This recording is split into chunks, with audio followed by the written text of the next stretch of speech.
Welcome back दोस्तों, मेरा नाम है हर्ष त्यागी और मैं अपने YouTube चैनल IT रिवर्स में आपका स्वागत करता हूं। कंप्यूटर बेसिक कोर्स की ये मेरी सेकंड वीडियो है। आज हम इसमें डिस्कस करने जा रहे हैं जनरेशन ऑफ द कंप्यूटर, यानी कंप्यूटर की जो पीढ़ियां रही हैं उनके बारे में आज डिस्कस करेंगे। तो चलिए स्टार्ट करते हैं वीडियो को। तो हमारी जो जनरेशन रही है, जनरेशन मीन्स ये है कि जब से हमारे कंप्यूटर बनने शुरू हुए थे तब से और आज तक जो हम लैपटॉप, डेस्कटॉप, ये मॉडर्न कंप्यूटर यूज कर रहे हैं उनके बीच जो सॉफ्टवेयर हार्डवेयर के जो चेंजेस आए हैं, जो डेवलपमेंट हुई है, उनके बारे में डिस्कस करेंगे। तो उन्हीं के बेस पे ये जनरेशन को कैटेगराइज किया गया है।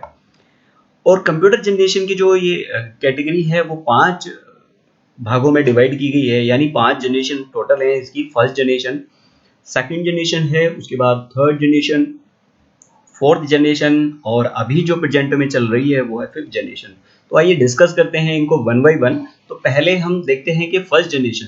तो फर्स्ट जनरेशन जो थी मेरी वो 1940 से और 1956 के बीच में रही है, यानी जो इसमें जो चेंजेस हुए थे वो इस दौरान हुए हैं 1940 से 1956 तक। तो जो मेरी फर्स्ट जनरेशन में वैक्यूम ट्यूब का यूज हुआ था, यानी सबसे पहले जो मेरा कंप्यूटर बना था वो वैक्यूम ट्यूब पर बेस था।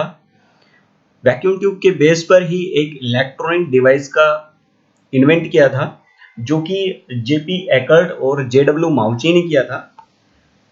वैक्यूम ट्यूब जो है मेरी 1904 में इन्वेंट हुई थी, यानी आविष्कार हुआ था, और वो भी जॉन एब्रोस ने किया था। फर्स्ट जनरेशन के कंप्यूटरों में इनपुट और आउटपुट डिवाइसों के लिए हमारे पंच कार्ड यूज होते थे, पेपर टेप यूज होते थे, स्टोरेज डिवाइस के रूप में मैग्नेटिक टेप यूज होते थे। इस जनरेशन के कंप्यूटरों में मशीनी लैंग्वेज सपोर्ट होती थी और ये कंप्यूटर केवल कैलकुलेशन करने के लिए ही यूज होते थे। फर्स्ट जनरेशन के जो कंप्यूटर थे वो साइज में काफी बड़े हुआ करते थे, जो कि लगभग 30 टन उनका वेट था। और इतने बड़े साइज होने के कारण इन कंप्यूटर को एक पूरे रूम में सेटअप किया जाता था, और साइज में बड़े होने के वजह से ही इनको लगभग 1.5 लाख वाट की बिजली लगती थी। और इसी कारण जो थे ये कंप्यूटर काफी ज्यादा हीट जनरेट करते थे, और जिनको कूलिंग रखने के लिए एसी का यूज किया जाता था। ये काफी कॉस्टली हुआ करते थे। इन कंप्यूटरों में बेंच प्रोसेसिंग ऑपरेटिंग सिस्टम का यूज किया जाता था, और इनकी जो प्रोसेसिंग थी, जो काम करने की, वर्किंग करने की जो प्रोसेसिंग थी वो काफी स्लो थी।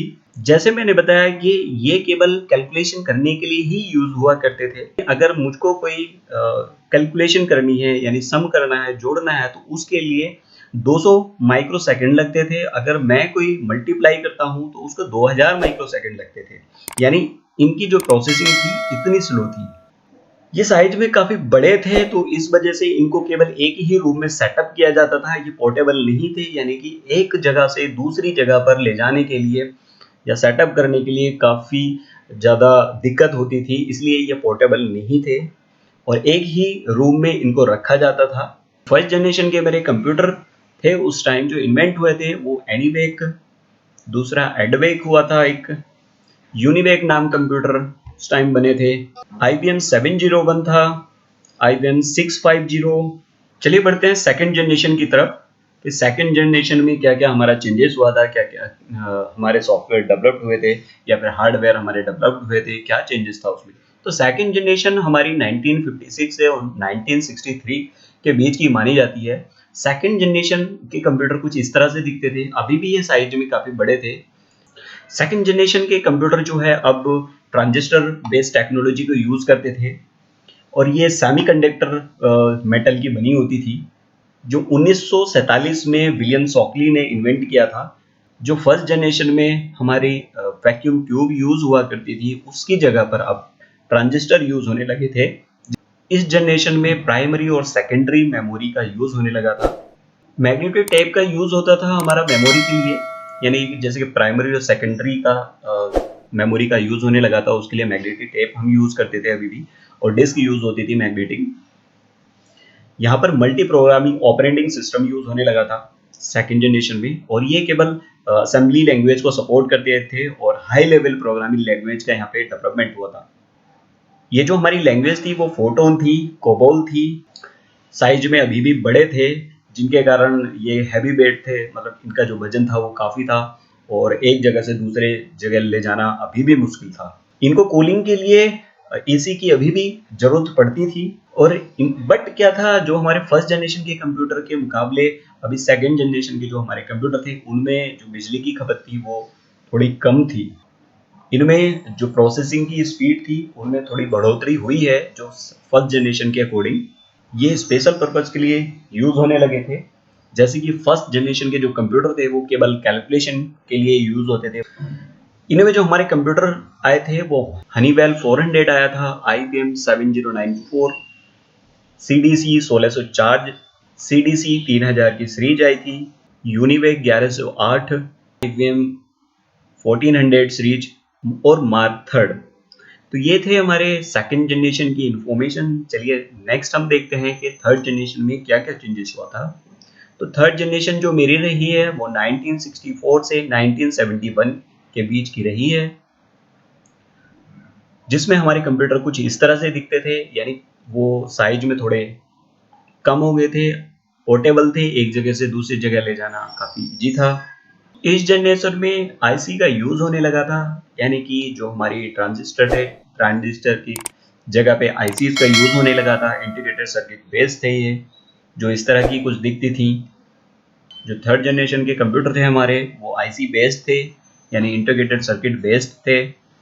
आईसीज को जैक किल्बी ने डेवलप किया था, जो एक सिलिकॉन की बनी होती थी और इसमें लगभग 10 से 20 ट्रांजिस्टर लगे होते थे, जिसको एसएसआई यानी स्मॉल स्केल इंटीग्रेटेड कहा जाता था। बाद में डेवलप्ड होने के बाद काफी इनको 100 ट्रांजिस्टर तक पहुंचा दिया गया था, यानी कि एक आईसी में 100 ट्रांजिस्टर लगे होते थे, जिनको अब एमएसआई यानी मीडियम स्केल इंटीग्रेशन कहा जाता था। थर्ड जनरेशन जो हमारी है उसके कंप्यूटर काफ़ी स्मॉल साइज के हो चुके थे और लाइट वेट थे, यानी कि जो हमारे सेकंड जनरेशन में एक पूरा सेटअप लगा होता था एक पूरे रूम में, अब वो चेंज हो के हमारे पोर्टेबल कंप्यूटर एक छोटे साइज के हो गए थे, लो कॉस्ट में थे, यानी कि इनको परचेज किया जा सकता था। जैसे फर्स्ट जनरेशन और सेकंड जनरेशन को परचेज करना काफ़ी मुश्किल था, वो आम लोगों की पहुंच से काफ़ी दूर थे, बट थर्ड जनरेशन के कंप्यूटर लो कॉस्ट में अवेलेबल थे। इन कंप्यूटर में मल्टी प्रोग्रामिंग ऑपरेटिंग सिस्टम और हाई लेवल प्रोग्रामिंग लैंग्वेज को यूज किया जाता था। इसमें यूज होने वाली लैंग्वेज जो थी वो बेसिक, कोबोल, फोर्टोन, पैस्कल और एल्गोल नाम की लैंग्वेज यूज हुआ करती थी। इनमें इनपुट के लिए कीबोर्ड और माउस यूज हुआ करते थे, आउटपुट के लिए मॉनिटर यूज हुआ करते थे। स्पीड इनकी काफी फास्ट थी, जो हमारी फर्स्ट और सेकंड जनरेशन के मुकाबले। अब इन कंप्यूटरों को एसी की रिक्वायरमेंट नहीं होती थी, क्योंकि ये साइज में छोटे थे, इनको एसी की इतनी रिक्वायरमेंट नहीं होती थी, लाइट कम लगती थी इनकी, यानी खर्च कम था इनको यूज करने के लिए। ये अब जनरल पर्पज के लिए यूज होने लगे थे बेसिकली। थर्ड जनरेशन के जो हमारे कंप्यूटर थे वो PDP 8, PDP 11, ICL 2900, IBM की 360 series, Honeywell 6000 series, TDC B16। तो ये थी हमारी थर्ड जनरेशन से रिलेटेड इंफॉर्मेशन। तो आइए चलते हैं नेक्स्ट जनरेशन की तरफ, जो है हमारी फोर्थ जनरेशन। और फोर्थ जनरेशन जो है हमारी 1971 से 1980 के पीरियड में रही है, यानी इसके बीच रही है। जो भी डेवलपमेंट हुआ है वो इस पीरियड में हुआ है फोर्थ जनरेशन का। तो चलिए देखते हैं। फोर्थ जनरेशन के जो कंप्यूटर थे मेरे वो कुछ इस तरह से दिखते थे, यानी उनको और मॉडिफाई करके स्मॉल साइज बना दिया गया था, काफी अच्छे लगते थे देखने में जो पहले के मुकाबले। तो फोर्थ जनरेशन के जो कंप्यूटर थे अब वो आईसी की जगह पर VLSI based micro processor use होने लगा था उसमें। जो पहले आईसी इस तरह की दिखती थी, अब क्या थे उनको कन्वर्ट करके उनको VLSI में चेंज कर दिया गया था, यानी कि micro processor. VLSI based micro processor use होता था और इसमें GUI based operating system use होने लगा था। जैसे कि पहले के कंप्यूटरों में क्या होता था, उनमें कमांड प्रॉम्प्ट पे सारा वर्क होता था, और यहाँ पर क्या है आपका GUI मोड पे ऑपरेटिंग सिस्टम अवेलेबल थे। यहाँ पर हमारी C++, जैसे लैंग्वेज और हाई डेटाबेस को यूज किया जाने लगा था। हाई मेमोरी कैपेसिटी थी, यानी कि इनकी जो मेमोरी कैपेसिटी थी वो अच्छी खासी थी जो पहले के मुकाबले, और स्टोरेज भी अच्छी खासी थी। ये फास्ट थे, रिलायबल थे, यानी इनका साइज काफी स्मॉल था और पहले के मुकाबले। इस जनरेशन में इंटरनेट का भी जन्म हुआ था, मतलब कि इंटरनेट का क्रेज स्टार्ट हुआ था फोर्थ जनरेशन से ही। और ये अब मार्केट में अवेलेबल थे, आम लोगों तक पहुंच सकते थे, यानी कोई भी आम व्यक्ति इसको परचेज कर सकता था। इनको एसी की कोई ज़रूरत नहीं थी, जैसे कि थर्ड जनरेशन में भी एसी की कोई ज़रूरत नहीं थी इन कंप्यूटर को यूज़ करने के लिए। ये एक हमारे बजट में थे। जैसे कि क्रे सुपर एक कंप्यूटर था, वो भी फोर्थ जनरेशन में डेवलप्ड हुआ था, जो कि 1 सेकंड में 1 बिलियन कैलकुलेशन कर सकता था। तो फोर्थ जनरेशन में हमारे विंडोज़ और मैक ओएस जो हमारे ऑपरेटिंग सिस्टम थे वो यूज़ होने लगे, और माइक्रोसॉफ्ट और एप्पल जैसी कंपनियां मार्केट में अपनी नींव रखने लगी थी। तो बात आती है फोर्थ जनरेशन के कंप्यूटर की, उसमें IBM 4341 डेवलप्ड हुआ था, DEC 10 स्टार 1000, PUP11, मैकिन्टॉश और हमारे पर्सनल कंप्यूटर जो हम आज भी यूज़ कर रहे हैं। तो ये थे हमारे फोर्थ जनरेशन की इंफॉर्मेशन। चलिए अब लास्ट हम देखते हैं कि फिफ्थ जनरेशन में क्या चल रहा है और बढ़ते हैं उसकी तरफ। फिफ्थ जनरेशन हमारी 1980 से और अब तक चल रही है, यानी कि जो भी हमारे चेंजेस हैं, अब जो नए मॉडर्न कंप्यूटर हम यूज़ कर रहे हैं वो सारे के सारे फिफ्थ जनरेशन के अंडर आते हैं। फिफ्थ जनरेशन में हमारे डेस्कटॉप हैं, लैपटॉप हैं, हमारे टैब हैं, हमारे स्क्रीन टच पीसीज हैं, ये काफ़ी सारा डेवलप्ड होता गया है और काफ़ी स्मॉल साइज के बन चुके हैं। अब जो हमारे कंप्यूटर यूज़ हो रहे हैं वो ULSI बेस्ड माइक्रो प्रोसेसर पे यूज़ हो रहे हैं, यानी कि VLSI को चेंज करके और स्मॉल कर दिया गया है उसको ULSI में, सॉरी।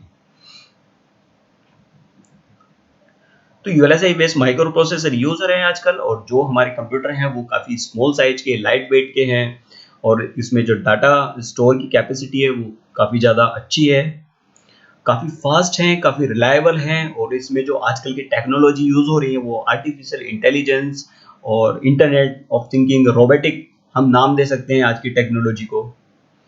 इसमें इंटरनेट की ग्रोथ इतनी हाई फाई हो रही है, जो आज आप वीडियो ये देख रहे हैं ये आज फिफ्थ जनरेशन की ही है, तो इसमें इंटरनेट की इतनी ग्रोथ है वो तो आपको पता ही है। तो इसमें हमारी मल्टीमीडिया, टच स्क्रीन, वेब और वॉइस कंट्रोल जैसी तमाम टेक्नोलॉजी यूज़ हो रही है। ये इसमें डिफरेंट टाइप्स के एप्लीकेशन और ऑपरेटिंग सिस्टम यूज़ हो रहे हैं, और एवरी सेक्टर में ये हमारे कंप्यूटर यूज़ हो रहे हैं। आज कौन सा सेक्टर कंप्यूटर से बचा हुआ है? यहाँ से स्कूल से लगाकर अपने पर्सनल यूज़ के लिए, ऑफिस के लिए, हॉस्पिटल ले लीजिए, गवर्नमेंट सेक्टर ले लीजिए, कहीं पर भी देख लीजिए आप, आज के टाइम पे एवरी सेक्टर में कंप्यूटर का यूज़ होता है। डेस्कटॉप जैसे कंप्यूटर आज चल रहे हैं, laptop, notepad, ultrabook, Chrome book, ये सारे कंप्यूटर, टच स्क्रीन, ये सारे कंप्यूटर आज के टाइम पे हमारे चल रहे हैं। तो फ्रेंड्स, ये थी हमारी कंप्यूटर जनरेशन, जो फर्स्ट जनरेशन से लगाकर फिफ्थ जनरेशन अभी चल रही है, उसके बीच की सारी इंफॉर्मेशन मैंने आपके साथ शेयर करी है। अगर ये वीडियो आपको अच्छी लगी हो तो प्लीज़ इसको लाइक कीजिए और कमेंट करके ज़रूर बताइए कि मेरी वीडियो कैसी लगी आपको, और शेयर कीजिए इसको। और हाँ, अगर मेरा चैनल सब्सक्राइब नहीं किया है तो प्लीज़ मेरा चैनल सब्सक्राइब कीजिए और बेल आइकन को दबाना ना भूलें, ताकि जो मेरी आने वाली अगली वीडियो है वो आप तक सबसे पहले पहुंचती रहे। Thank you for watching the video. Have a nice day.